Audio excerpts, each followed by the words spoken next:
Hi all, Anil Nair here. ఒక మంచి interesting exam model question చూద్దాం. ఒక ఏబి అనే నంబర్ ఉంది.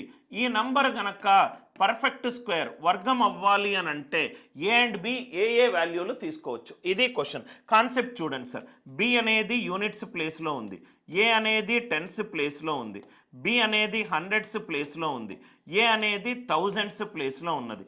కాబట్టి దీని వాల్యూ ఏమవుతుంది? 1000A plus 100B plus 10A plus B add చేస్తే 1000A plus 10A 1010A plus 100B plus B 101B. ఇక్కడ 101 కామన్ తీస్తే ఇది ఎంత అవుతుంది? 10A ప్లస్ బి అవుతుంది, 10A ప్లస్ బి అవుతుంది. ఇదేమో వర్గం అన్నాడు, పర్ఫెక్ట్ స్క్వేర్ అన్నాడు. ఆల్రెడీ 101 ఉంది, ఇది కూడా 101 రావాలి. కానీ 101 వచ్చే ఛాన్స్ లేదు. ఏ అనేది సంఖ్య, బి అనేది సంఖ్య. సంఖ్యకి మ్యాక్సిమం వాల్యూ ఎంత? 9. 10 9s ఆర్ 90 ప్లస్ 9 ఎంత? 99. 101 వచ్చే ఛాన్సే లేదు. కాబట్టి ఏ అండ్ బి ఏ వాల్యూలు తీసుకున్నా మనకు వర్గం వచ్చే ఛాన్స్ లేదు.